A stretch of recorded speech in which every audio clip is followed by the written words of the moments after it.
lo voy a presentar, todos lo conocen, ustedes acá tienen un breve resumen de lo que él es. Él es politólogo, él es argentino, es de Córdoba, lleva muchos años estudiando, investigando estos temas, ha publicado 5 libros, el último, Libro Negro de la Nueva Izquierda, que desafortunadamente, quiero decirles, trajimos libros, Agustín trajo, y se vendieron una buena cantidad. Tenemos unos poquitos que los vamos a poner en el café, por si acaso alguien quisiera, yo me imagino que sí, pero perdonen si no van a alcanzar, porque de verdad se vendieron todos en un evento que tuvimos en el día jueves en la noche. Bueno, te doy la palabra, Agustín, bienvenido, gracias por estar acá. Tenemos ahí un micrófono inalámbrico, no sé si vas a usar ese o este, y los dejo con Agustín Laje. Bienvenido.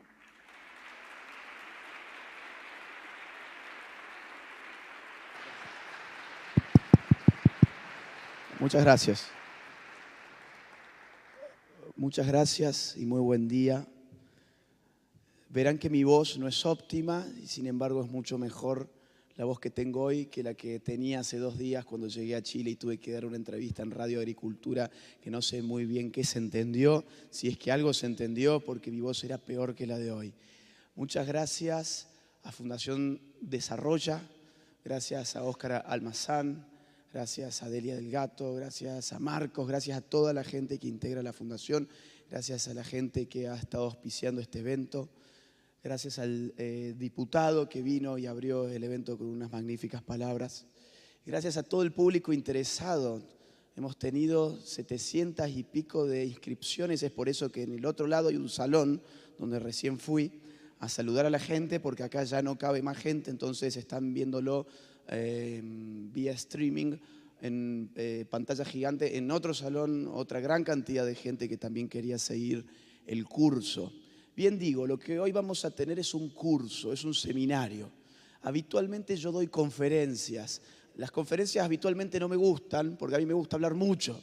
Y las conferencias tienen siempre límites. Me dicen, en 1 hora, bueno, tenés 1 hora. En 1 hora quiero que me expliques nueva izquierda, posmarxismo, feminismo, ideología de género, aborto, batalla cultural. No, bueno, ¿y cómo hago? O sea, ¿cómo se puede hacer eso en 1 hora? Y de alguna forma me las ingenio, y algunos de ustedes acá supongo que han venido a conferencias de las tantas que he dado en este país y habrán estado en alguna charla de 1 hora, como mucho de 1 hora y media, en algún momento después suele haber un feedback. Pero a mí me gusta más esto, me gusta lo de los seminarios. Abajo tenés para, ahí va. Me gusta lo de los seminarios porque uno ya no tiene límite de tiempo. A ver, hay un límite de tiempo que está inscrito en la hojita. Yo no soy bueno para seguir los límites de tiempo cuando hay que dar temas en profundidad. Si alguno se aburre, no se sienta incómodo, se puede levantar y ir a tomar un café, no tengo ningún problema. Espero que hayan traído, y eso pensaba anoche, espero que hayan traído algo para anotar. Bien, estas cosas en los seminarios se anota, porque si no se anota uno viene como el teatro, ¿no? Entonces se escucha y ve una historia y después se va a su casa, pasan 3 días y ya la verdad es que la mayor cantidad de conceptos se olvidó. Vamos a ver cuestiones densas, las voy a tratar de hacer lo más dinámicas posibles, espero que sea factible para mí hacerlas dinámicas. Son cuestiones que quizás en un principio ustedes o algunos de ustedes no lo entiendan bien, digan, uy, ¿de qué está hablando o por qué está hablando de esto? No se preocupen, todo el seminario está pensado para que al terminar los 3 módulos, desde el minuto 1 hasta el último, se genera una suerte de círculo en el cual todos los conceptos empiezan a conectarse entre sí y ustedes dirán, por eso tuvimos este tema en el primer módulo, por eso la primera unidad, por eso la segunda. La primera clase va a ser la de ahora, 1 hora y media supuestamente, vamos a ver cuánto dura, tiene 2 unidades. Vamos a arrancar por la primera. La primera clase se llama Fundamentos Ideológicos y Geopolíticos de la ideología de género, de lo que estamos viviendo hoy en materia cultural, los fundamentos ideológicos y geopolíticos. Y nuestra unidad 1, que es lo que vamos a ver ahora mismo, se titula Del marxismo al posmarxismo, ¿qué es la nueva izquierda? Obviamente, en la propia unidad aparecen 3 conceptos muy importantes, que es marxismo, posmarxismo y nueva izquierda. A veces nosotros tendemos a confundir las cosas y hablamos, no, que estos marxistas tal cosa, no, que las feministas son unas marxistas. Hoy vamos a tratar de delinear los conceptos para usar precisión a la hora de generar conceptualizaciones. A la hora de leer la realidad necesitamos no una aproximación conceptual, sino una definición conceptual. Un concepto que pueda ser preciso. Si hablamos del marxismo, estamos hablando del pensamiento fundado por el intelecto de Carlos Marx. Estamos hablando de un pensamiento de mediados del siglo XIX que generó un hito fundacional para las izquierdas del siglo pasado. Las izquierdas, sobre todo de la primera mitad del siglo pasado, se fundamentaron en su teoría y en su praxis. Praxis significa práctica, en las teorías, el pensamiento de Marx, que inaugura una tradición de pensamiento denominada marxismo, una tradición de pensamiento en la cual se desenvuelven muchos otros nombres, Lenin, por ejemplo, Mao, por ejemplo, ¿por qué no Stalin, Trotsky? ¿Por qué no, pensando acá en América Latina, Fidel Castro ha escrito algunas cuestiones de teoría por ahí, sin mucha relevancia, pero pensando en clave marxista? El Che Guevara ha hecho algunos apuntes tácticos y estratégicos de la guerra, de guerrillas, entre otras cuestiones, y algunas, digamos, un intento politológico que ustedes los pueden encontrar, a veces te lo venden por la calle, guerra de guerrillas, por ejemplo, siempre bajo la mirada del marxismo. Es decir, el marxismo trasciende a su fundador y por eso lleva ese ismo. El marxismo trasciende al pensamiento de Marx y se convierte en una tradición de pensamiento que marca el rumbo de las izquierdas durante toda la primera mitad del siglo XX. Yo quisiera hablar del marxismo sobre todo tres cosas, que son los que me parece fundamental para poder después entender qué es el postmarxismo y cómo estos cambios estratégicos se han venido dando. Quiero hablar sobre la teoría social del marxismo, quiero hablar sobre la filosofía de la historia del marxismo y finalmente sobre la teoría revolucionaria del marxismo. Vamos sobre algo que siempre hablo en las charlas, no importa, lo voy a volver a decir, la teoría social del marxismo. ¿Qué es una teoría social? Una teoría social es un conjunto de ideas que pretenden reflejar aquello que la sociedad constituye.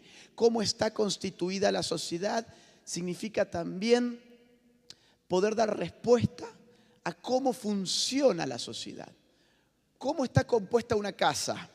Bueno, con ladrillos, con cemento, con pintura, con piso. Si tiene 2 pisos, tendrá un piso, una planta baja, una planta alta. ¿Para qué funciona o cómo funciona una casa? Funciona para vivir, funciona de esta forma, así se abren las puertas, así se cierran las puertas, así se abren las ventanas, así se cierran las ventanas. ¿Cómo funciona una sociedad y de qué está hecha una sociedad? Es la gran pregunta que trata de responder una teoría social. Y Marx intentó casualmente responderla con lo que se llamó la metáfora arquitectónica o metáfora edilicia. Marx dijo, en síntesis y resumiéndolo, quizás de más, pero no importa, que la sociedad funcionaba en definitiva como una casa de 2 pisos. Esto es fundamental, para poder entender qué está pasando hoy, esto es fundamental. Marx decía, la sociedad tiene 2 pisos. El primer piso se llama base o se llama estructura y el segundo piso se llama superestructura. ¿Qué hay en cada piso? Marx dice, en el primer piso, que son los cimientos de esa casa sobre los cuales se va a levantar un segundo piso, en la base, en la estructura, está lo que realmente existe, lo material. La filosofía del marxismo es una filosofía materialista. Lo realmente existente es la materia. Las ideas son reflejos de la materia. La estructura, ese primer piso de la casa, está compuesta por la economía. La dimensión social que estructura la sociedad es la economía. Las relaciones productivas, económicas entre los hombres, las fuerzas y los medios de producción van a determinar la forma que tenga esa casa, es decir, la forma que tenga esa sociedad, y va a sostener de la misma forma que en una casa el primer piso sostiene el segundo, va a sostener a ese segundo piso llamado superestructura, que adivinen qué va a tener. Va a tener todo aquello que es intangible, todo aquello que es inmaterial. La ideología, la moral, el derecho, la cultura, la religión, la filosofía, el arte, todas las cuestiones que habitan en la sociedad pero que no son materiales, están sostenidas por un sistema económico que hace las veces de estructura de esa sociedad. Fíjense, a mí me interesa para esta clase, digamos, poder leer un poco cómo escribe esta gente, ¿sí? Para que ustedes no se queden con lo que yo digo. Yo siempre explico sobre algún texto. Les voy a leer el texto original, o fragmentos, mejor dicho, del texto original. Dice así Marx: mi investigación me llevó a la conclusión de que ni las relaciones jurídicas ni las formas de Estado pueden comprenderse por sí mismas, ni por la llamada evolución general del espíritu humano, sino que por el contrario radican en las condiciones materiales de vida. La anatomía, estamos hablando de la forma, la anatomía de la sociedad civil hay que buscarla en la economía política. En la producción social de su vida, los hombres establecen determinadas relaciones necesarias e independientes de su voluntad, relaciones de producción que corresponden a una fase determinada del desarrollo de sus fuerzas productivas materiales. El conjunto de estas relaciones de producción forma la estructura económica de la sociedad, la base real sobre la que se levanta la superestructura jurídica y política y a la que corresponden determinadas formas de conciencia social, psicología social. El modo de producción de la vida material condiciona el proceso de la vida social, política y espiritual en general. No es la conciencia del hombre lo que determina su ser. Esta es una frase magnífica que tiene Marx, muy archicitada, diría yo. No es la conciencia del hombre lo que determina su ser, sino por el contrario, es el ser social lo que determina su conciencia. Está haciendo filosofía, por eso está un poco enredado. Lo que está diciendo es lo que yo dije anteriormente. La economía es la parte real de la sociedad. El espíritu, la cultura, la política, la forma del Estado no se puede explicar de no ser por estar sostenido por esa estructura económica que tiene una sociedad determinada. Ya vamos a ir juntando los hilos. Al final, voy a ir ahora punto aparte. Vamos con la filosofía de la historia de Marx. Marx tiene una filosofía que es teleológica. ¿Qué significa telos en griego? Fin. La teleología es un modo de razonar en el cual uno encuentra un fin a las cosas. Y la historia tiene un fin, es decir, tiene un desenlace, tiene un punto de llegada. Estamos yendo hacia algo. Esto es típico de la filosofía del progreso, ¿no? Marx va a tratar de elaborar una explicación pseudocientífica de hacia dónde se mueve la historia. Y él piensa realmente que está haciendo ciencia. Él entiende que la historia, a través de su filosofía de la historia, es inteligible, es profetizable. Él puede ofrecer una suerte de profecía para lo que va a venir en función de analizar científicamente, dice Marx, las otras etapas de la historia. La filosofía de la historia de Marx parte de la idea de que la historia de todas las sociedades hasta nuestros días es la historia de la lucha de clases. Otra de las grandes frases que tiene Marx y que toda la gente las reconoce porque encima esta está en el manifiesto comunista. La historia del hombre es la historia de las luchas de clases. Estas etapas que se han ido en la historia han ido sucediéndose a partir de los distintos sistemas productivos y las fuerzas sociales en pugna que esos sistemas productivos han ido engendrando. Por ejemplo, tuvimos una etapa esclavista, pensemos en la antigüedad. Podemos pensar, no sé, en la antigua Atenas, por ejemplo, la época clásica. Esa forma de producción se llamaba esclavismo. Había un dueño del medio de producción y el medio de producción, ¿quién era? Otro hombre, el esclavo. Había dos clases sociales, el que tenía el esclavo y el esclavo que estaba esclavizado justamente. El choque, las contradicciones de ese sistema económico que fue una contradicción interna en la medida en que el esclavismo pasó a ser improductivo, dio lugar, dice Marx, a lo que conocimos como régimen económico, por ejemplo, en la Edad Media, el feudalismo, donde ya no hay un esclavo, hay un siervo, que no es lo mismo, donde hay una estructura económica, política, que da forma a esa sociedad y que genera toda una era de nuestra historia que viene a ser la Edad Media, por ejemplo. Esas contradicciones que empezaron a sucederse cuando las fuerzas materiales empiezan a evolucionar, empiezan a generar otra nueva clase social, la burguesía, que va a desafiar el orden feudal y va a traer, después de una gran lucha de clases, Revolución Francesa, por ejemplo, Revolución Americana, la Revolución Inglesa, las revoluciones del siglo XVIII, va a traer el capitalismo al mundo. Ahora, el capitalismo engendra a su vez otra clase social, que es el proletariado, el obrero. Y ese obrero, en algún momento, así como la burguesía se levantó contra la nobleza feudal, el obrero ahora se va a tener que levantar contra la burguesía que le ha dado vida. ¿Por qué? Porque la historia del hombre es la historia de la lucha de clases. Ahora bien, yo dije que esto es teleológico. Esto tiene un fin. Fíjense, para seguir citando a Marx, dice Marx, la burguesía produce ante todos sus propios sepultureros. Él usa imágenes metafóricas espectaculares.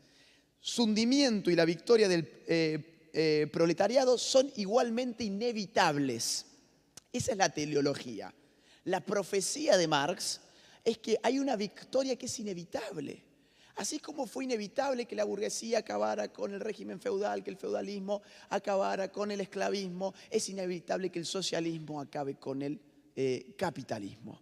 La burguesía generó a sus propios sepultureros, que son los obreros. ¿Y qué va a ocurrir cuando los obreros, por fin, de manera inevitable, terminen haciendo esa revolución? Ahí vamos a encontrar el telos, el fin. ¿Por qué vamos a encontrar el fin de la historia? Porque si algo caracteriza al socialismo es aniquilar el sistema de propiedad privada.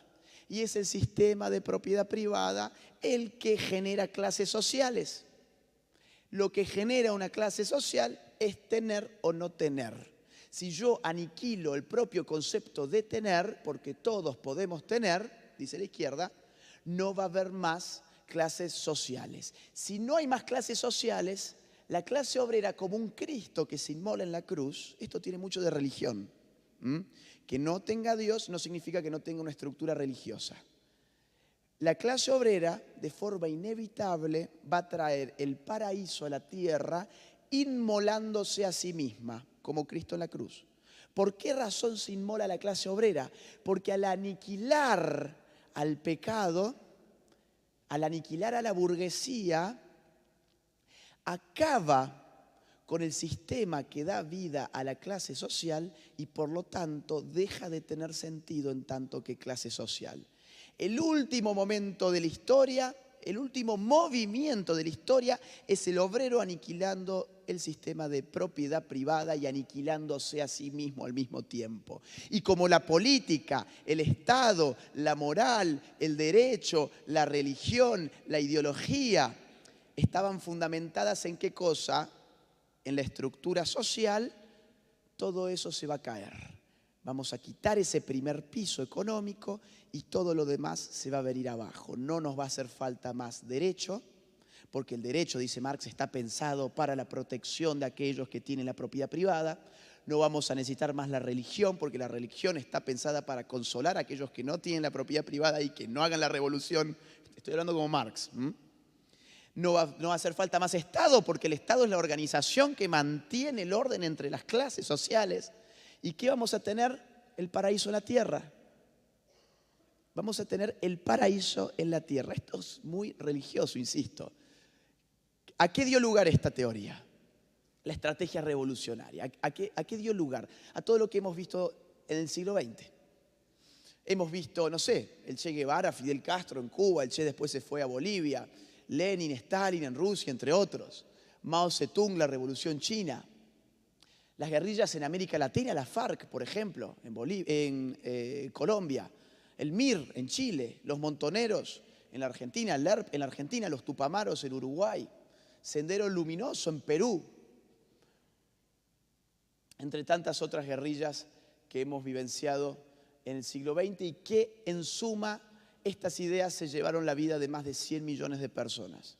Traer el paraíso a la tierra implicó aniquilar a por lo menos 100 millones de personas en el siglo pasado. ¿Cuál es la estrategia revolucionaria si tenemos esa filosofía de la historia y tenemos esa teoría social? Muy simple, yo les pregunto a ustedes a ver si me están siguiendo. Si nosotros tenemos una sociedad que tiene la forma de una casa de 2 pisos, donde el primer piso sostiene al segundo y queremos reventar esa casa porque queremos hacer una revolución, ¿dónde colocamos nuestra bomba? ¿En el primer piso o en el segundo piso? El primero, evidentemente.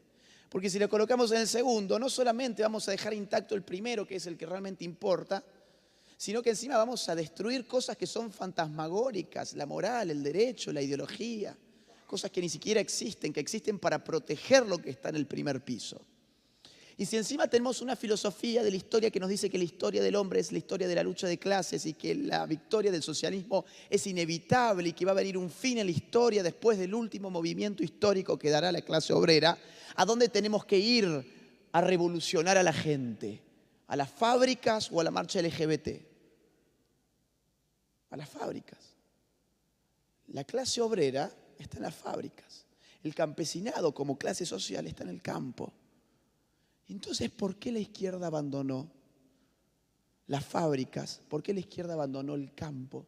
¿Por qué la izquierda ya no hace más guerras de guerrillas para saltar ese primer piso de la casa? ¿Y por qué esa izquierda ahora está mirando las cosas que antes no le interesaban? Esa es la gran pregunta para entender por qué se pasa de un marxismo a un posmarxismo. Voy a pasar un poco más rápido esto, vamos a ir directamente a un pensador que yo creo que genera un quiebre importante. Hay gente que lo magnifica de más, yo creo que es muy importante, pero inicia en todo caso un proceso de repensar el marxismo clásico. Antonio Gramsci. ¿Han escuchado alguna vez sobre Gramsci? Acá ustedes me pegan el acento porque a mí se me pega mucho el acento. Digo Gramsci como ustedes lo dicen. En Argentina es Gramsci o Gramsci. Antonio Gramsci fue un italiano, líder del Partido Comunista en Italia, y hay algunos puntos que son muy importantes de su teoría. Lo que destacan siempre es la hegemonía, la cuestión de la hegemonía. No es un concepto de Gramsci, es un concepto que se venía trabajando. ¿Desde cuándo se venía trabajando? Desde la Revolución Rusa. ¿Por qué desde la Revolución Rusa? Porque en Rusia se dio una paradoja, que es que según Marx, estas etapas que habíamos visto, esclavismo, feudalismo, capitalismo, socialismo, se iban dando en secuencia, de forma lineal. Y en Rusia tuvimos la revolución más importante del socialismo en su historia contra un régimen ¿de qué tipo? ¿Capitalista o feudal? Contra un régimen feudal. La historia dio un salto, pasó del feudalismo al socialismo sin pasar por el capitalismo. Y entonces los teóricos de la Segunda Internacional con Plejanov a la cabeza tenían que explicar, pero Marx dijo que esto era lineal, tendríamos que haber vivido una revolución como la francesa, como la inglesa, como la americana, antes de haber vivido la revolución socialista. ¿Qué pasó acá? Lo puedo explicar con un concepto, el concepto de hegemonía. La hegemonía, dice, es la asunción de tareas históricas de una clase a la cual esas tareas no pertenecen. Entonces las clases obreras subalternas, las clases campesinas de Rusia, asumieron la revolución que la burguesía rusa no podía asumir porque era débil, porque era poco cuantiosa, a diferencia de Francia, por ejemplo. Entonces la clase obrera hizo la revolución porque asumió tareas extrahistóricas que no estaban en su naturaleza de clase. Acá hay un esencialismo de clase. Lenin va a tomar después la misma idea de hegemonía, pero para plantear la táctica de alianzas entre la clase obrera y la clase campesina para sus propósitos revolucionarios. Y va a decir, golpear juntos, marchar separados. No somos los mismos, los obreros y los campesinos, pero juntos tenemos que hacer la revolución y después marchamos separados. Golpeamos juntos, pero no somos lo mismo. A eso le llamó hegemonía Lenin, a la alianza en el marco de una lucha de clases. Ahora Gramsci le da una vuelta de tuerca interesante. Lo voy a leer y después lo voy a explicar. Esto lo vienen leyendo la izquierda hace mucho tiempo. Les puede parecer denso, pero ellos vienen trabajándolo de hace mucho tiempo y gran parte de su éxito ha sido leer estas cosas. Por eso lo traigo hoy, aprovecho que es un seminario largo, que me han dado la libertad de hablar, así que me aguantan por favor con estas cosas. Algunos temas de la cuestión meridional es un texto temprano de Gramsci que tiene este contenido.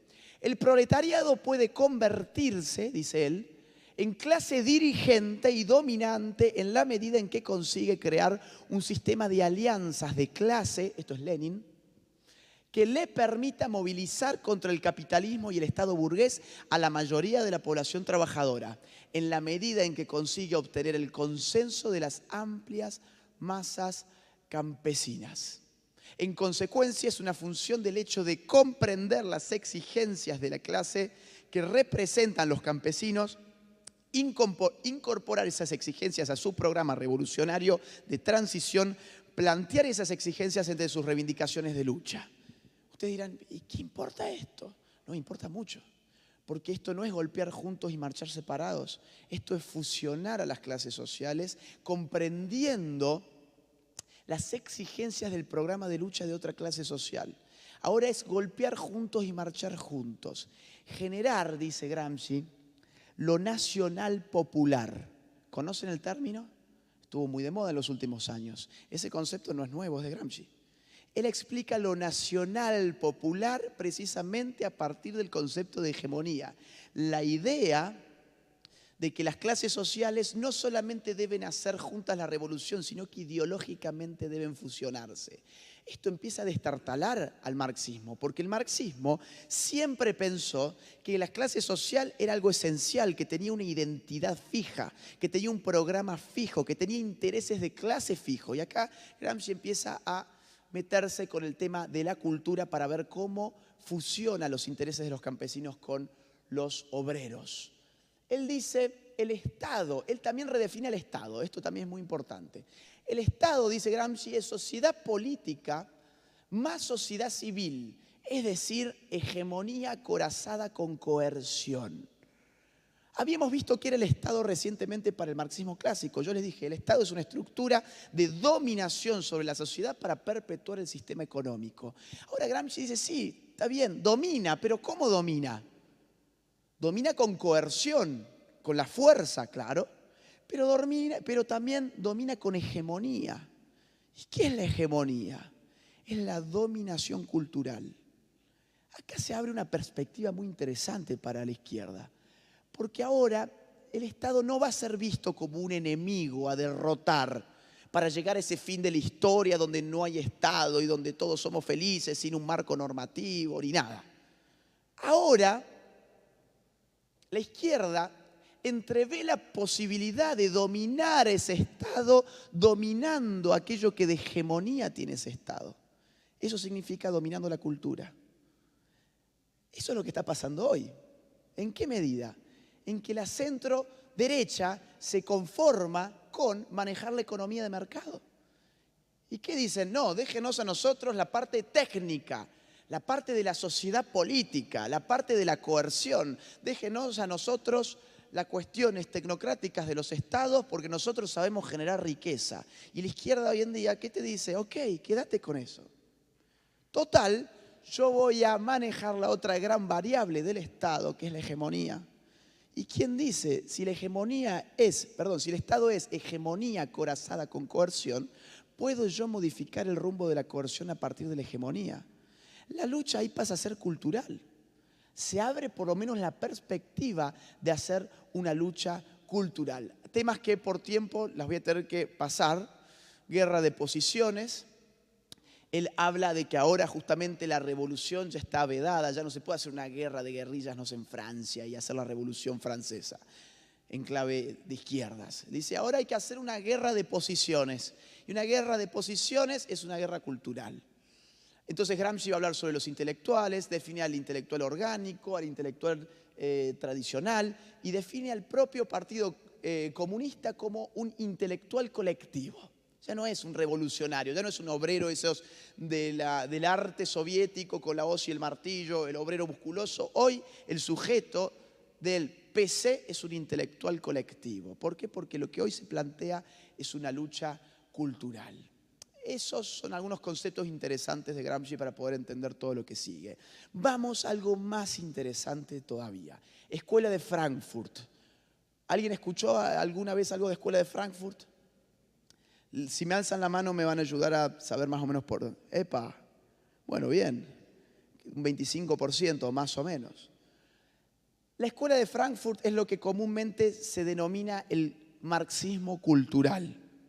¿Han escuchado marxismo cultural? Sí. Marxismo cultural no es un término que a mí me guste mucho, porque es contradictorio. El marxismo no es cultural. El marxismo es economicista, lo hemos visto al inicio. Lo que introduce la Escuela de Frankfurt, yo diría, para hablar a ciencia cierta, no es marxismo cultural, es neomarxismo. Es un marxismo que sigue mirando la cosa económica, sigue creyendo que la economía determina el resto, pero por una cuestión de derrota política, casi como premio consuelo, dicen, vamos a trasladar los estudios marxistas al ámbito de la cultura. ¿Vamos a hacer una revolución en el ámbito de la cultura con los estudios marxistas? De ninguna forma. Por eso siguen siendo marxistas. Por eso digo, no son marxistas culturales en el sentido de nosotros lo entendemos hoy. Son neomarxistas en el sentido de que nos destruyeron, no hicimos la revolución en ningún otro lugar más que donde ya se dio.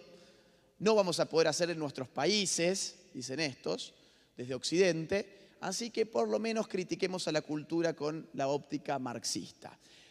Uno de sus fundadores y el más importante de sus directores fue Max Horkheimer.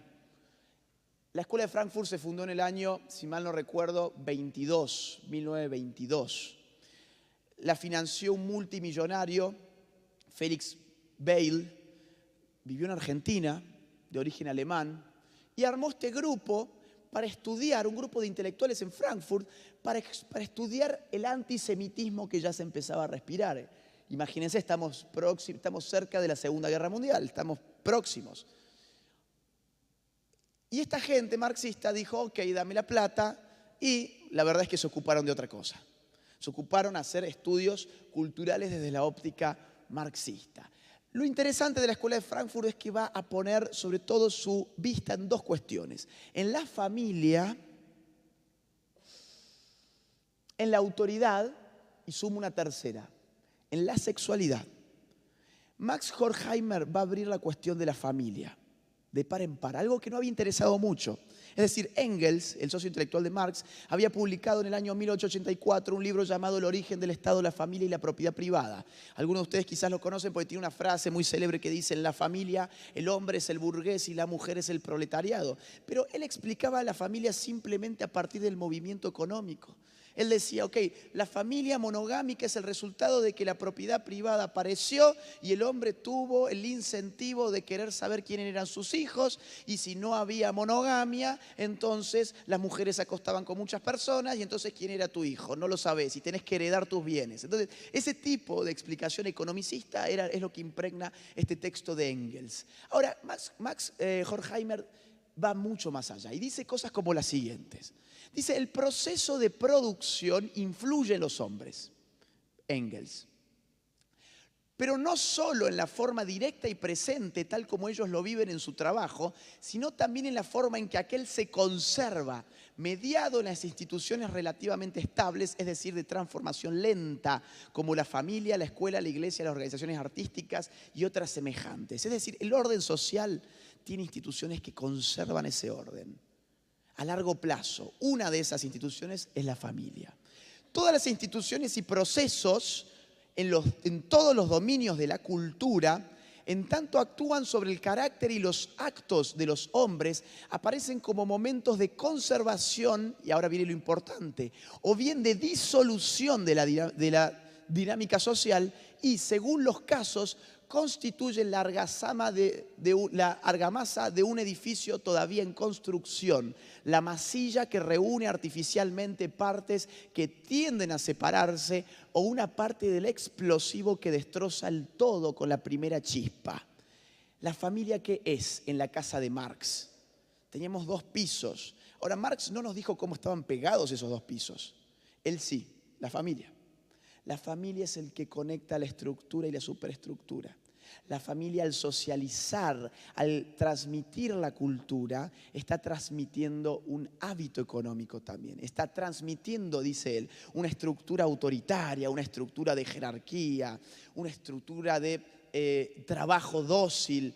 La familia, y está pensando en la familia obrera, está frenando la revolución. La familia se ocupa en especial, como uno de los más importantes agentes educativos, de la reproducción de los caracteres humanos, tal como reclama la vida social, y les da en gran parte la indispensable capacidad para la conducta específicamente autoritaria, lo que les decía recién, de la que en gran medida depende la existencia del orden burgués. El capitalismo, la burguesía, está sostenida por la familia. La mujer, y esto es muy importante, acá abre una puerta al feminismo, fíjense. La mujer, en cuanto se doblega ante la ley de la familia patriarcal, mucha gente habla hoy con estos conceptos y piensan que son súper novedosos y que están hablando. Esto es del año 1932. Hay gente que hoy dice el patriarcado y se piensan que están hablando de digamos, de algo nuevo, de estudios recientes. No, esta cosa viene de mucho antes. La mujer, en cuanto se doblega ante la ley de la familia patriarcal, se convierte en un momento que reproduce la autoridad en esta sociedad. La mujer es conservadora. ¿Dónde es conservadora la mujer? A ver si alguien se da cuenta en esa frase. Porque todo esto está muy enredado, porque no se olviden que estos son filósofos y encima son alemanes, de lo peor que hay. La mujer reproduce el orden social. Es conservadora la mujer. ¿En dónde es conservadora la mujer? Es la pregunta. Alguien, a ver si alguien se anima.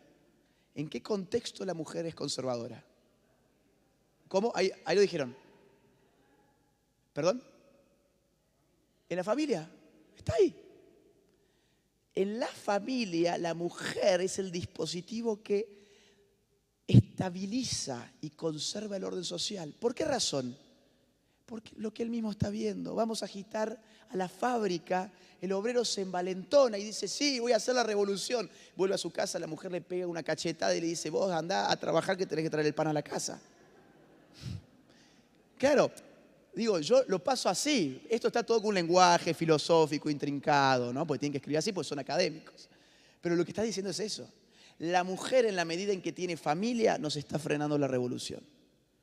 Entonces, ¿a qué tenemos que atacar? A la familia. ¿Para qué? Para que la mujer no tenga familia. Y si la mujer no tiene familia, ¿en qué se convierte la mujer? En el agente revolucionario que necesitamos. Obviamente esa conclusión no termina de llegar a Horkheimer, va a faltar un poquito, pero fíjense cómo el camino se va allanando hacia ese momento. Wilhelm Reich, un personaje nefasto de la escuela de Frankfurt. Max Horkheimer es un personaje respetable, un académico de primera línea, uno puede estar de acuerdo o no con él, pero es de primera. Este es un personaje nefasto y es un loco, mírenle cómo se peina. No, es un loco total y terminó loco, O sea, no es algo que yo digo, pues soy un prejuicioso. No, el tipo terminó loco. Les cuento el final de la vida de él y luego vamos a su pensamiento, así sabemos de dónde parte. Él terminó viviendo en los Estados Unidos como la mayoría de la gente de la escuela de Frankfurt, vendiendo energía orgásmica. El orgón, que era una máquina que producía energía orgásmica que podía curar el cáncer, la artritis y un montón de enfermedades para las cuales no había cura. Él decía, la energía orgásmica que mi maquinita produce, pero vos no la podés ver y es de color azul, yo la estoy mirando, te la vendo a una millonada y así vas a curar tu cáncer. El tipo terminó preso por estafador y después era un neuropsiquiátrico porque se dio cuenta que más que estafador estaba completamente chiflado, básicamente. Ese fue el final de Wilhelm Reich. Él inaugura el freudomarxismo, es decir, la conjunción entre Freud y Marx, algo muy característico de la escuela de Frankfurt. Y él plantea directamente la posibilidad, y no solamente la posibilidad, la necesidad de una revolución sexual. Su libro se llama La Revolución Sexual. Está en Chile, lo he visto. De hecho, mi libro de Wilhelm Reich lo compré en Chile hace unos 4 años más o menos. Está acá en Chile, usado generalmente. Él dice así, a ver, vamos a leerlo un poquito. Él dice, será imposible dominar el proceso cultural actual, Claro, tenemos que dominar ¿qué cosa? La hegemonía. Será imposible dominar el proceso cultural actual si no se comprende que el núcleo de la estructura psicológica es la estructura sexual. Y que el proceso cultural está esencialmente condicionado por las necesidades sexuales. El sexo aparece ahora como la estructura de la sociedad. Así como Marx dijo, la economía es la estructura de la sociedad, Wilhelm Reich, desde la psicología, va a decir, no. En verdad acá también la sexualidad es parte de esa estructura que da sentido a la cultura e incluso a la psicología de las personas. Y se queja de la Revolución Rusa porque ha fracasado. Y dice así, aquello que la Rusia de los años 20 quería ser una solución obtenida en un corto lapso de tiempo, se lleva a cabo en nuestros días con mucha mayor lentitud, revolución cultural. Pero también de un modo mucho más completo. Cuando yo hablo de revolución profunda de nuestra vida cultural, me refiero principalmente a la sustitución de la familia patriarcal autoritaria por una forma natural de familia. Forma natural de familia significa para el psicoanálisis la forma de familia previa a la represión sexual. La forma natural de familia es aquella en la cual todos tenemos sexos con todos, los niños incluyéndose. Incluso él tiene, a ver, no sé si yo lo traje, creo que no, él tiene una cuestión muy interesante, que él dice, tenemos que sexualizar a los niños para quitarles esa represión con la cual nuestra sociedad los configuró. Todos nuestros problemas parten de la represión sexual, dice Wilhelm Reich. Entonces tenemos que hipersexualizar a los chicos y él recomienda, por ejemplo, que los chicos asistan al acto sexual entre los padres. Y él dice, pero ¿quién no ha escuchado alguna vez a sus padres tener relaciones sexuales? Si uno lo escucha desde su habitación, uno reprime, dice Wilhelm Reich. Lo que tiene que hacer el padre es invitar a su hijo a que mire cómo la familia está teniendo relaciones sexuales para que, lejos de reprimir, internalice la sexualidad como algo natural que él también tiene que vivir, tenga la edad que él tenga. Recomienda que los padres se bañen con los hijos, recomienda que los maestros les enseñen los genitales a sus hijos. Digo, interesante porque por acá está yendo en estos días lo que llamamos educación sexual integral. Hay una hipersexualización del chico que va en ascenso. Uno no sabe muy bien hasta dónde puede llegar, pero sí puede encontrar un origen teórico a todas estas cuestiones. Un seguidor de Wilhelm Reich, de la escuela también de Frankfurt, y quizás el más importante en todos estos temas, fue Herbert Marcuse. ¿Conoce? ¿Alguien ha escuchado Herbert Marcuse antes y levantan la mano? Ah, bien, muchos, miren, pensé que iban a ser muchos menos, un 20-25%. Herbert Marcuse o Herbert Marcuse, como a ustedes les guste más, se fue a vivir en el año 34 a los Estados Unidos. También alemán, ¿no? Estamos hablando de Frankfurt. Veía venir lo que después cayó sobre Alemania y él se fue a los Estados Unidos. Toda esta gente trabajó en las mejores universidades de Estados Unidos y él escribió en los Estados Unidos. Y yo le puse un título a su teoría, él plantea la revolución de la nada. Wilhelm Reich teníamos la revolución sexual. Él va a ser la revolución de la nada, la oposición contra el sistema por oponerse contra un sistema que encima funciona bien. Tenemos que oponernos por el gusto de oponernos. Fíjense lo que dice. Muy diferente de la revolución en anteriores etapas de la historia, esta oposición, la de la izquierda, se dirige contra la totalidad de una sociedad próspera y que funciona bien. O sea, tenemos que enfrentar una sociedad que es próspera y que funciona bien. Me hace acordar un poco a Chile, ¿no? Digo, las izquierdas que se enfrentan contra Chile y nosotros desde los otros países de América Latina miramos a Chile y todos queremos vivir en Chile. O queríamos, yo ya no sé por dónde viene ahora la mano, pero bueno. Yo vengo a Chile desde el año 2011 todos los años y he visto cómo ha ido cayendo Chile. Por la gente que se opone contra lo próspero y contra lo que funciona bien. Y él dice, claro, a ver, ¿para qué seguir dándole vuelta? Yo soy un alemán, me vine a Estados Unidos y veo algo próspero, veo algo que funciona realmente bien, pero soy de izquierda. Y lo admito, me voy a oponer contra algo que es próspero y contra algo que funciona bien, porque eso hace la izquierda, en definitiva. Interesante el cinismo de esta gente, ¿no? Y el resentimiento social. el resentimiento social. Nos enfrentamos con una situación nueva en la historia porque hoy tenemos que liberarnos de una sociedad que funciona relativamente bien, que es rica y poderosa. El problema que enfrentamos consiste en la necesidad de la liberación. Ahí aparece un nuevo término que no estaba antes, la liberación, muy común en nuestros tiempos.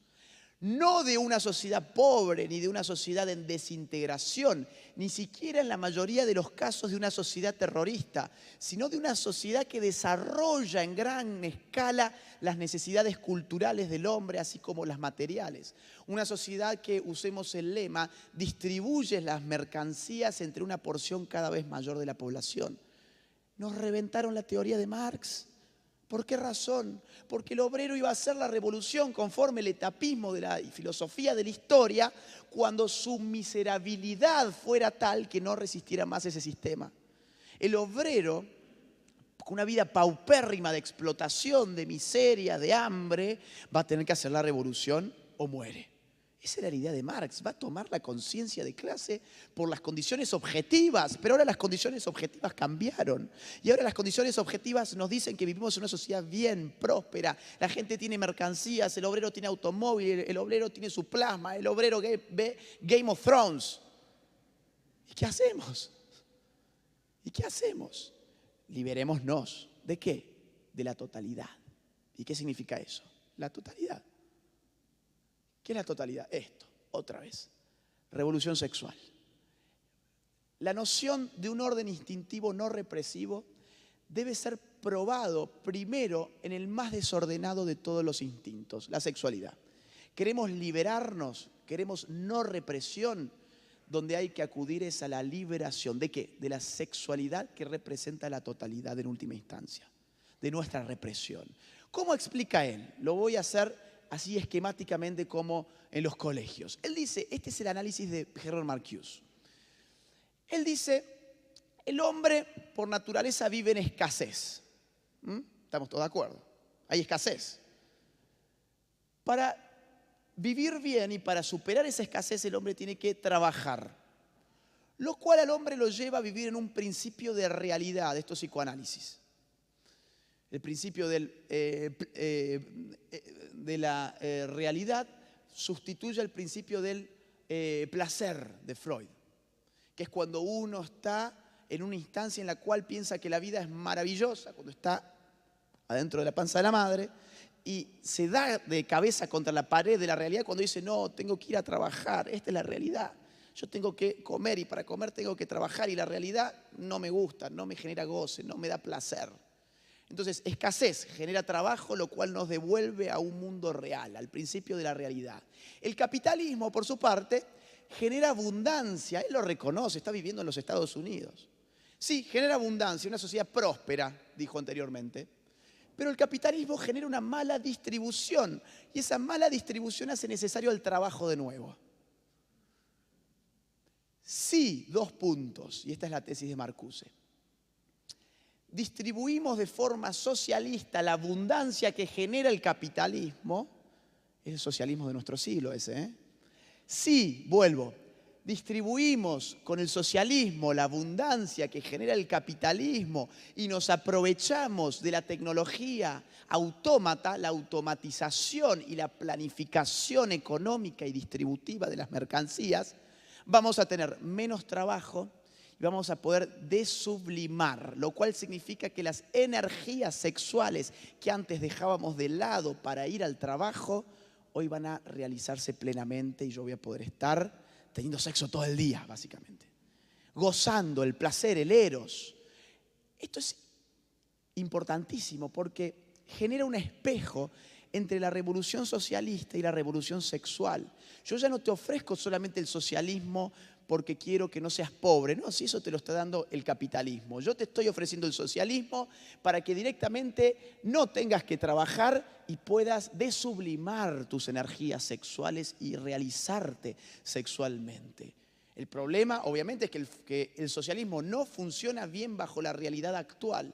Disminuye la abundancia y eso lo reconoce Herbert Marcuse. Pero él apunta a que la sociedad va a aceptar que se disminuya la abundancia con tal de recibir más placer sexual. Es interesantísimo porque este va a ser, yo creo, el gran libro de la ideología de género, lo que empieza a abrir el camino ya así seriamente hacia lo que estamos viviendo hoy. Armar un nuevo hombre, un hombre hipersexualizado, significa crear una nueva posibilidad para el socialismo. Y hay que hacer una revolución a nivel sensorial. ¿Se dan cuenta cómo hemos pasado de Marx, que era una revolución económica de clases sociales, una guerra de guerrillas, una revolución, un terrorismo armado, todas estas cuestiones? Hemos pasado ahora a esta cosa tan laxa, a la revolución de la nada, como lo dije anteriormente. Y la revolución de la nada se va a basar en la revolución juvenil. ¿A quién le importa el tema de la hipersexualización, el goce, ser libre? Al joven. Entonces Herbert Marcuse va a ser el gran intelectual de la juventud de los 60. En los 60 vimos el hipismo, vimos el mayo francés, vimos todas estas expresiones de nueva izquierda. Ahora ya sí podemos hablar de nueva izquierda. Y su ídolo intelectual fue Herbert Marcuse. En Francia, ya vamos a ver algo de eso, se escribió en el mayo del 68 las 3 M's, que eran Marx, la M de Mayo y la M de Marcuse. Marcuse fue el ídolo. Dice así, por ejemplo: en virtud de su puesto fundamental en el proceso de producción, en virtud de su fuerza numérica y del peso de la explotación, la clase trabajadora es todavía el agente histórico de la revolución. Él no saca un pie del marxismo, él sigue siendo marxista. Él sigue entendiendo que la clase obrera es el agente de la revolución. Pero miren esto, en virtud de que comparte las necesidades estabilizadoras del sistema, se ha convertido en un factor conservador, incluso contrarrevolucionario. Objetivamente, en sí, la clase trabajadora es todavía potencialmente la clase revolucionaria. Subjetivamente, para sí, no lo es. Empieza a abandonar a la clase obrera. Dice, sí, o sea, ustedes lo son, porque Marx dijo que la clase obrera, que la historia del hombre, la historia de la lucha de clases, y ustedes son la clase social que trabaja, bla, bla, bla. Pero la verdad es que ustedes son conservadores ahora. No podemos contar desde la izquierda con ustedes. El factor subjetivo, es decir, la conciencia política, existe entre la joven inteligencia no conformista, entre los jóvenes intelectuales. Ellos van a pasar a ser la fuerza revolucionaria. La fuerza motora es la negativa a crecer, a madurar, a actuar eficaz y normalmente en y para una sociedad. Claro, el obrero ya está, no me va a dar más bola, está en otra cosa, pero tengo un conjunto de revoltosos en la Facultad de Filosofía y Letras. ¿Quién dice? Voy, les hablo un poquito a ellos y capaz los levanto. Fíjense esto, los rebeldes ya no son los revolucionarios. Los rebeldes de hoy quieren ver, oír, sentir cosas nuevas de una manera nueva. Ligan la liberación con la disolución de la percepción ordinaria y ordenada. Tenemos que modificar la percepción, ya no el sistema económico, la percepción. Lenguaje inclusivo, por ejemplo. El viaje, ¿qué es el viaje? Fumarse un porro, darse un saque de merca, eso es un viaje. El viaje implica la disolución del ego configurado por la sociedad establecida, una disolución artificial y de corta duración. Claro, el efecto de la droga, tiene un lapso corto, pero la liberación artificial y privada anticipa, distorsionadamente, una exigencia de la liberación social. La revolución debe ser al mismo tiempo una revolución en la percepción que acompañará la reconstrucción material e intelectual de la sociedad, creando un nuevo ambiente estético. La conciencia de la necesidad de semejante revolución en la percepción de un nuevo aspecto sensorial constituye quizás el fondo de verdad en la búsqueda psicodélica. ¿A quién les está escribiendo? ¿Se dan cuenta? Década del 50, 60. A los hippies. A los hippies. Y les está dando una teoría revolucionaria para ese saque de droga que se dan todos los días. Y entiende que los hippies se drogan porque están tan abrumados con el mundo de la realidad, con el principio de realidad, que están anticipando en esa drogadicción el mundo por venir. Entonces todo este hippismo, toda esta podredumbre, empieza a seguir a Herbert Marcuse. Toda la juventud lo empieza a tomar como un ídolo porque le dice aquello que ellos quieren escuchar. Y llegamos al mayo francés del 68, que es el hito. No sé si vieron el año pasado las librerías colmadas de libros de mayo del 68. ¿Por qué? Porque se cumplieron 50 años y porque se lo vincula directamente con las revueltas de izquierda que estamos viviendo hoy. A mayo del 68 llegamos con las teorías de Herbert Marcuse. ¿Qué pasó? No me voy a extender mucho con esto. Las universidades se levantaron. ¿Dónde? En Nanterre, en París y en todo Occidente. En Estados Unidos, en México, en Inglaterra, en Alemania. Me gustó este cartel. Artistas intelectuales revolucionarios avanzan con los estudiantes. ¿Por qué me gustó? Por la ausencia de algo. ¿Qué falta ahí? ¿Qué falta en esta revolución?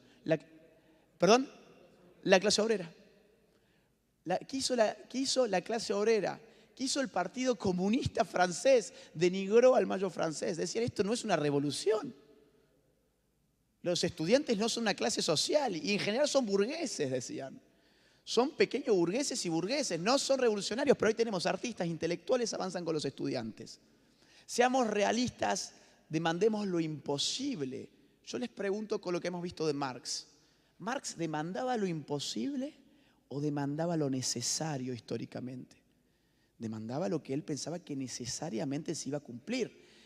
Es rarísimo, es imposible pensar que Marx diga que lo que él está planteando es algo históricamente imposible, al revés. Marx se cree un científico, entonces Marx va a decir lo que yo digo, yo estoy haciendo ciencia, yo estoy anticipando, la ciencia puede prever y ellos demandan lo imposible. Aquí hay unos giros conceptuales enormes. La imaginación al poder, esto es de mi ciudad de Córdoba, es decir, también se llegó a la Argentina, supongo que a Chile también.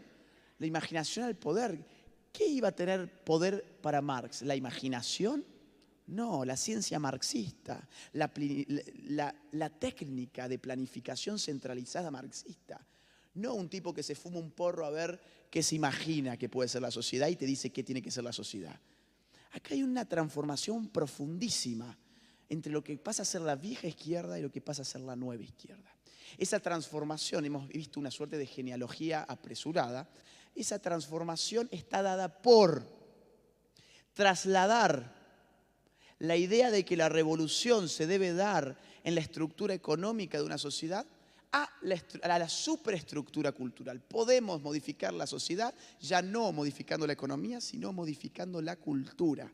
Ya no entonces apelando a clases sociales que no les interesa lo que nosotros tenemos para ofrecerles, sino a aquellos que están agazapados en las facultades de sociología, psicología, letra, filosofía, bellas artes, toda esta gente. Vamos y empezamos a configurarlos como nosotros queremos que hablen, porque son esas instituciones, las fábricas culturales, hegemonía acorazada con coerciones del Estado, y nosotros podemos llegar al Estado a través de la hegemonía. Fíjense cómo va cerrando todo el círculo. Los últimos que les digo sobre este tema. Ahora sí hemos llegado al posmarxismo. Antes estábamos todavía en la escuela de Frankfurt en un neomarxismo. ¿Por qué? Porque Herbert Marcuse seguía hablando de la clase obrera en sí, para sí y con todas estas categorías. El posmarxismo es esto. Ernesto Laclau, Chantal Mouffe, entre otros, pero ellos son los más importantes. Chantal Mouffe viene a Chile bastante seguido, no sé si lo sabían, invitada por el Frente Amplio. Jackson, Boric, tienen muy buena relación con ella y ha venido a dar un montón de seminarios. Mi universidad le dio el honoris causa a Laclau, él es argentino, ella, si mal no recuerdo, es belga. Y ellos escriben en el año 85 un libro muy importante que se llama Hegemonía y Estrategia Socialista. Lo pueden ver en cualquier librería de Chile. ¿Ellos qué van a intentar? Lo hago muy resumido para no gastar más tiempo en esto. Ellos van a tratar de deconstruir el clasismo. Ellos van a decir, no, las clases sociales son identidades contingentes. No había nada esencial en una clase social. No es cierto que uno pertenece esencialmente a una clase social y que una clase social tiene contornos claros. La clase social ha sido simplemente un concepto ideológico más del marxismo, del cual nos ha trabado la revolución porque muchos de nosotros hemos estado esperando movilizar a las clases sociales cuando podríamos haber estado movilizando a otros actores que no son clase social, como por ejemplo el género. Ellos entienden que la estructura económica no está políticamente indeterminada ni es autónoma y lo van a probar. La política incide sobre la estructura, es decir, el segundo piso incide sobre la estructura económica y redefinen la hegemonía. Ellos van a entender que hay una situación hegemónica cuando se dan una serie de pasos. Hay que articular una serie de demandas equivalenciales pero no idénticas, que generen entre sí un antagonismo respecto de otra cosa y que puedan solidificarse a través de un significante vacío. ¿Qué significa esto? Feminismo, indigenismo y LGBTI, por ejemplo, ¿son discursos autónomos? Sí. ¿Cada uno tiene sus propias lógicas? Sí. ¿Cuándo hay una situación hegemónica? Cuando nosotros logramos a través del discurso cultural hacerlos equivalentes. Las mujeres están siendo oprimidas. ¿Por quién? Por el macho. ¿Quién es el macho? El heterosexual. Podemos entonces articularnos con los LGBT, que están en contra de la heteronormatividad. Nos aliamos, no dejamos de ser feministas ni ellos dejan de ser LGBTI, pero generamos una identidad común, que a su vez se articula con el indigenismo, porque encontramos que las mujeres indígenas son doblemente oprimidas por el machismo indígena y además por el hombre blanco chileno. Y a todo eso lo terminamos de solidificar con un discurso que suele tener una palabrita, dos palabritas, que calan en la conciencia colectiva. Les voy a dar algunas, ni una menos. ¿Sumamos el aborto, quieren? Para decir ni una menos hay que legalizar el aborto. Eso es lo que dicen últimamente en Argentina, eso es una operación hegemónica. Hiciste equivalencial la demanda del aborto con la demanda de las mujeres feministas que dicen que a las mujeres las matan por ser mujeres. Y entonces tuviste como resultante un significante vacío que dice, para decir ni una menos hay que legalizar el aborto.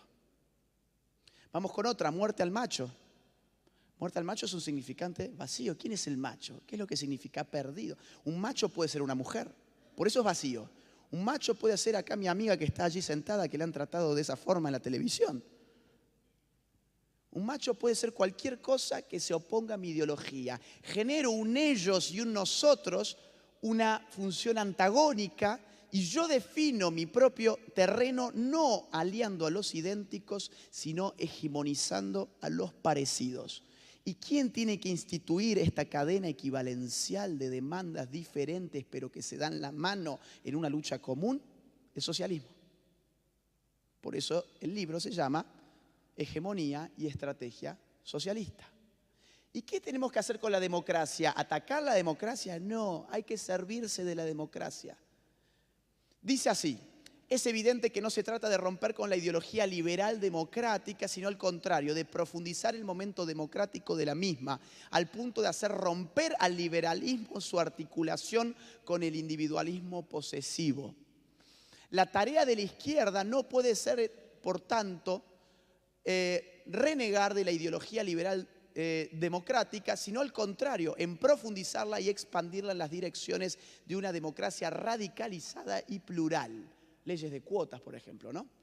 Los elementos integrantes del discurso liberal no aparecen nunca cristalizados y pueden ser el campo de una lucha hegemónica. No es el abandono del terreno democrático, sino al contrario, en la extensión del campo de las luchas democráticas al conjunto de la sociedad civil y del Estado, donde reside la posibilidad de una estrategia hegemónica de las izquierdas.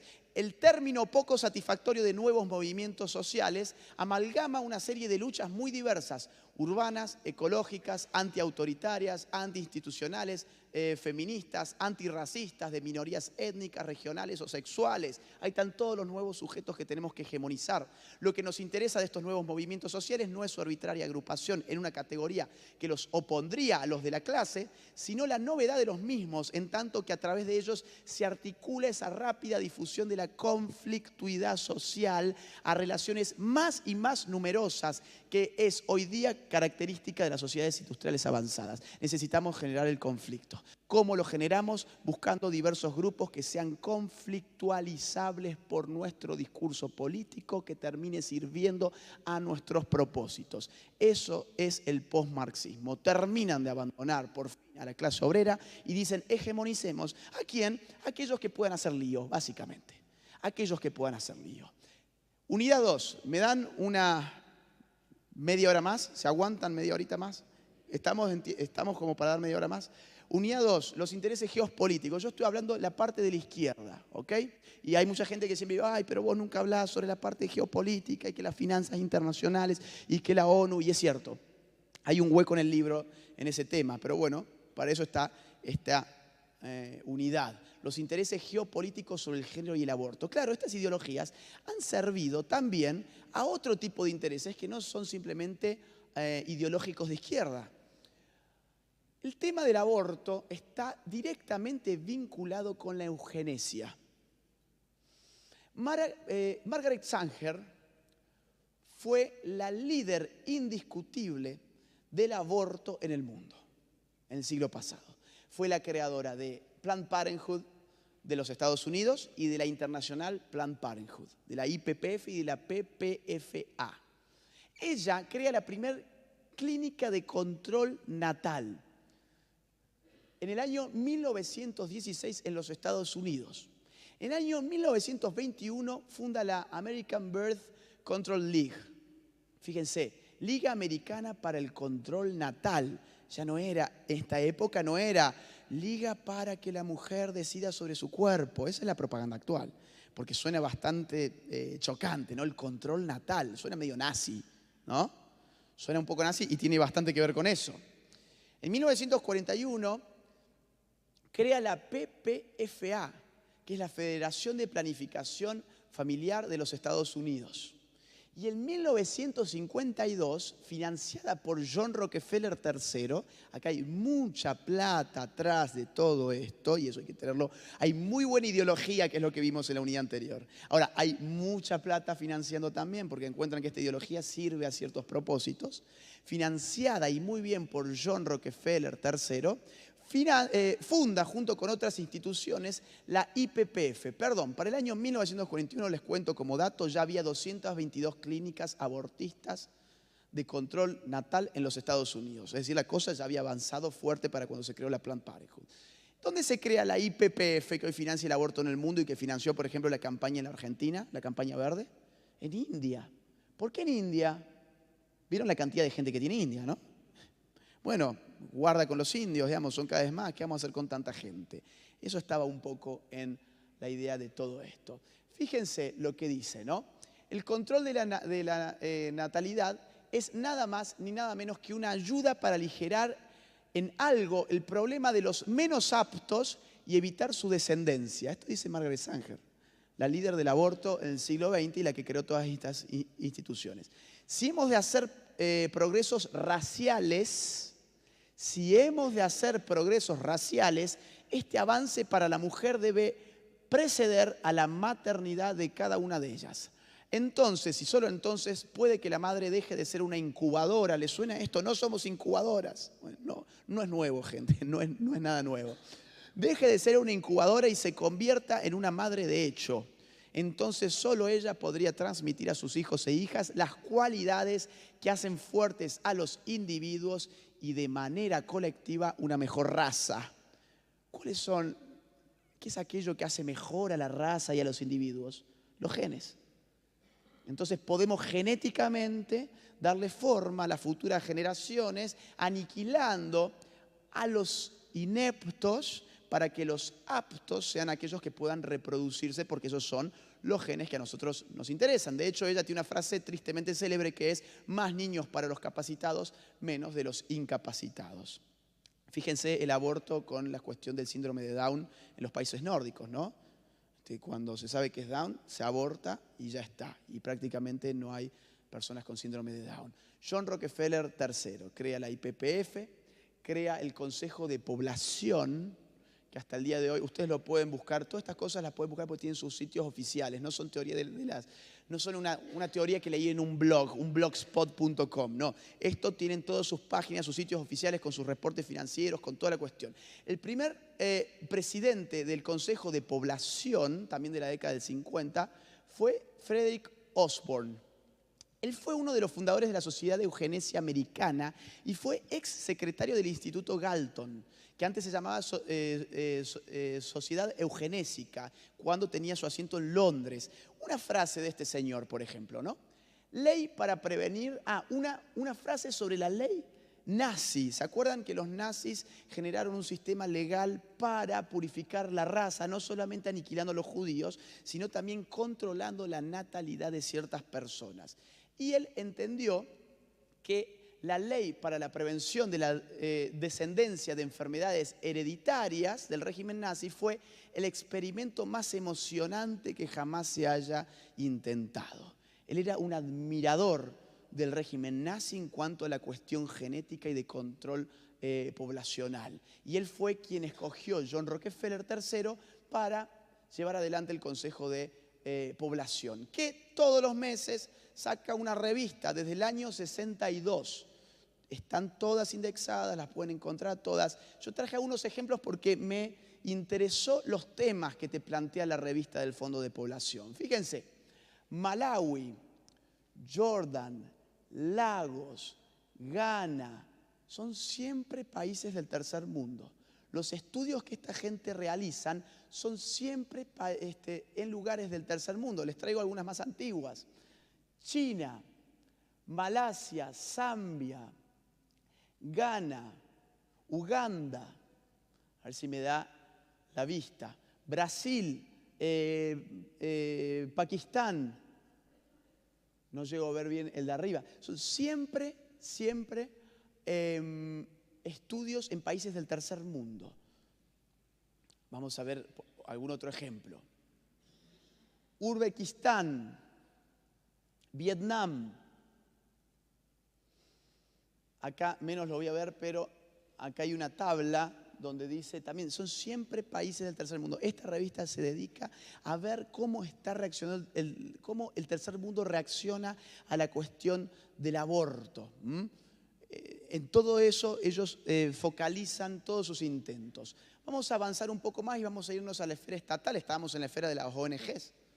Johnson, Estados Unidos, dijo, si mal no recuerdo, en los 70, lo siguiente: $5 invertidos en control natal equivalen a $100 invertidos en crecimiento económico. $5 invertidos por los Estados Unidos, el presidente Johnson dice, en control natal equivalen a $100 invertidos en crecimiento económico. ¿Saben quién citó esto en su libro? Ubican a Eduardo Galeano, ubican las venas abiertas de América Latina. Galeano, las venas antiimperialista y qué sé yo. La izquierda sabía que esto tenía un interés imperialista. Y así acusó Galeano. Y hoy esa izquierda hace silencio de tumba frente a todas estas cuestiones porque terminan siendo cómplices de estos intereses. Claro, ellos dicen, estamos ayudando económicamente a estos países que se reproducen cada vez más, y si se reproducen cada vez más, nuestra ayuda económica ya no está sirviendo. ¿Qué tenemos que hacer? Y que se reproduzcan menos. Llevémosle el aborto, básicamente. En el año 67, con todo este lobby que se va generando desde los 50 sobre todo, Gran Bretaña legaliza el aborto. Se crea el Fondo de las Naciones Unidas para las Actividades de la Población, muy conocido, con una cartera impresionante, con un fondo impresionante de plata para desparramar por todo el mundo. En 1968, McNamara asume la presidencia del Banco Mundial y dice lo siguiente: el rápido crecimiento demográfico es una de las mayores barreras que obstaculizan el crecimiento económico y el bienestar social de nuestros Estados miembros. ¿Qué es lo que le pide a sus Estados miembros? Bueno, que controlen por favor la población. ¿Cómo se la controla? Entre otros temas, con el aborto. Se dio ese mismo año una conferencia en Teherán que se llamó la Conferencia Internacional de los Derechos Humanos, donde se lanzó un documento que estableció como derecho humano básico escoger el número y el espaciamiento de hijos. ¿Cómo lo puedo escoger si la mujer ya se embarazó? Aniquilando el producto del embarazo, desde luego. En 1969 se hace una gran reunión que la preside John Rockefeller III y se lanza este documento que ustedes lo pueden encontrar indexado en Google Books. Muy interesante porque va a pedirle a Estados Unidos que, junto con el sistema de agencias de las organizaciones internacionales, impriman estos intereses en todo el mundo. Estados Unidos dice no puede solo, tiene que ser con las agencias de los organismos internacionales, fundamentalmente de la ONU.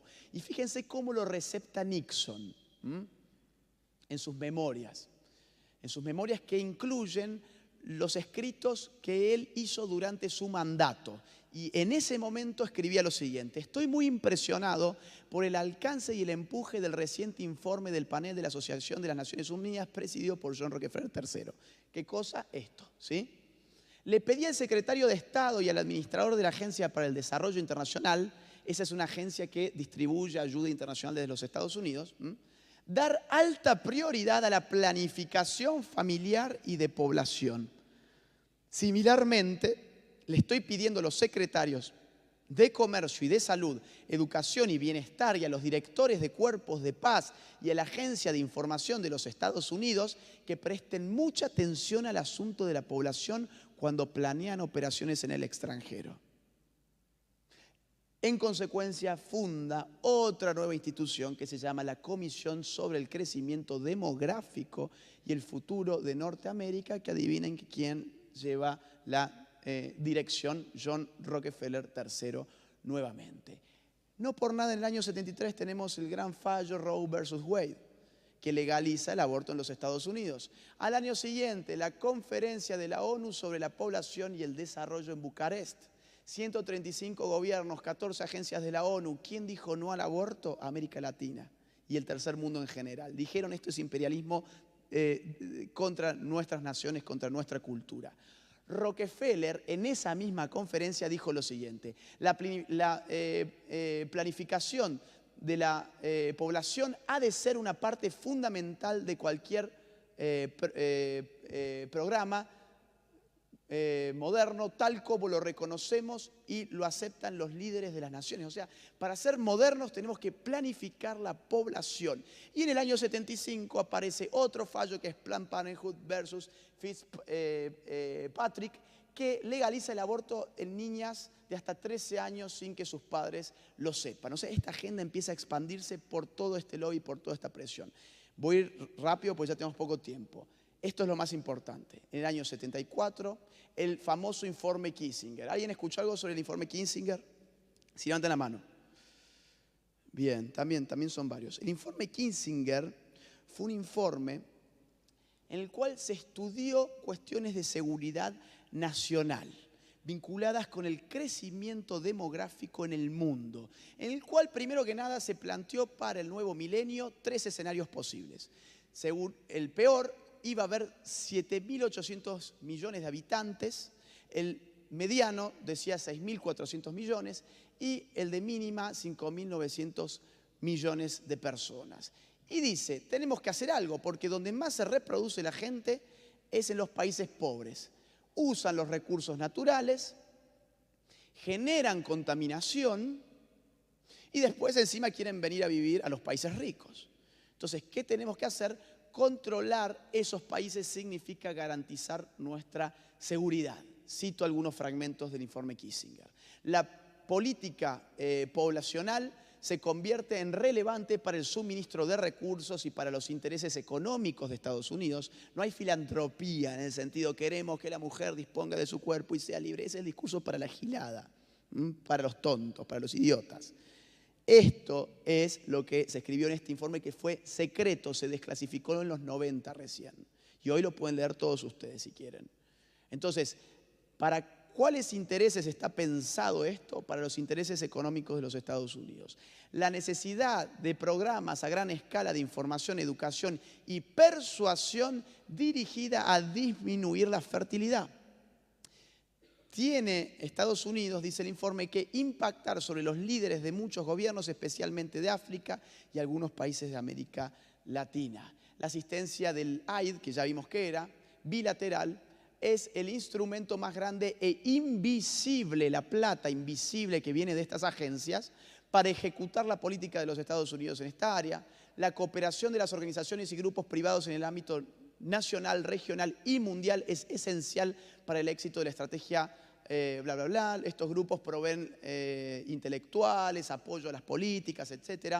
Ahora dice, hay un riesgo, dice Kissinger, Que algunos líderes de países menos desarrollados vean las presiones de los países desarrollados en el área de la planificación familiar como una forma de imperialismo económico, acá está el tema, o racial. Esto puede crear una contrarreacción seria, pero hay una solución.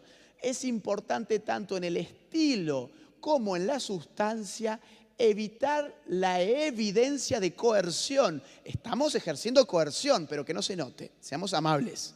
Eso está diciendo.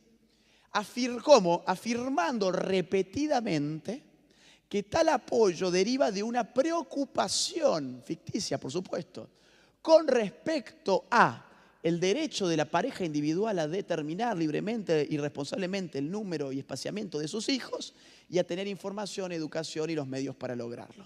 O sea, ¿estamos haciendo imperialismo demográfico? Sí, pero que no se note. ¿Cómo? Con estas ideologías. Entonces miran hacia todo esto de la izquierda y dicen, la verdad, viene bárbaro, nos viene bárbaro.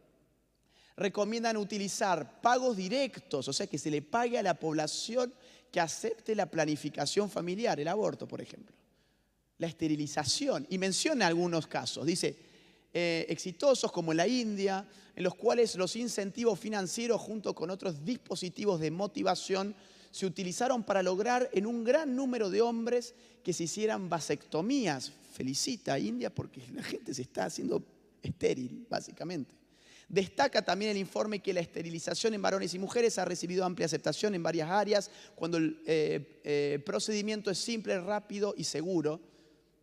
A largo plazo pide lo siguiente, que el gobierno ofrezca retornar a la pareja en contrato una porción del beneficio económico que ellos generan al evitar nacimientos. Ellos, si no se reproducen, nos generan un bien a todos. Así que bueno, les paguemos algo, ¿no? Les paguemos algo para que no tengan hijos. Y a largo plazo, dice, el cambio de actitudes de la siguiente generación, de aquellos que están ahora en la escuela primaria o son más jóvenes, es fundamental para lograr esta estrategia. Es lo que estamos viviendo hoy.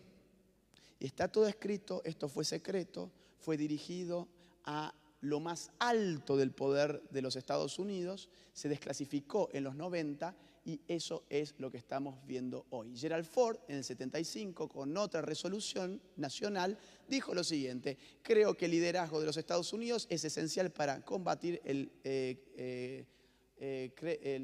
crecimiento poblacional. Impulsar evaluaciones sobre los esfuerzos de los programas de la AID, como así también sobre los esfuerzos de otros grupos nacionales e internacionales, y solicitar la ayuda de otros países ricos. ¿Implementando qué? El Memo 200 de Kissinger. Entonces, lo que estamos viviendo es una conjunción entre intereses ideológicos de las izquierdas, que es lo que vimos en la primera unidad, y estamos viendo también una cuestión geopolítica actual que tiene un interés en el aborto, que no es el interés de que la mujer disponga de su cuerpo y se libere del heteropatriarcado machista falocéntrico y no sé qué más. Hay una situación objetiva y material que ya ha sido identificada y se está trabajando en ese sentido. Voy a pasar todo esto porque ya me excedí con el tiempo. Investíguenlo ustedes si quieren. Lo que ha sido las conferencias internacionales sobre las mujeres desde el año 75, arrancando en México. Lo que ha sido la de los 90, el Cairo, Pekín, donde el aborto empezó a introducirse como un método de control de la población con esas palabras, directamente. Y empezó también a maquillárselo con clave feminista. Nueva York, en junio del 2000, no tengo tiempo para esto, así que lo paso. Otra más en junio del 2004, amarrando a los estados y a su soberanía que se empiecen a comprometer gradualmente con las agendas de género y abortistas. Y hemos llegado a donde hemos llegado hoy, a la firma de ciertos consensos. Todo eso queda para otra ocasión porque ya supongo que el tiempo se me superexcedió. Ese fue el primer módulo, 2 unidades, lo geopolítico y lo ideológico, y vamos a seguir, supongo, después del break con el segundo módulo. 20 minutos de break, ¿no? ¿Así es? Gracias.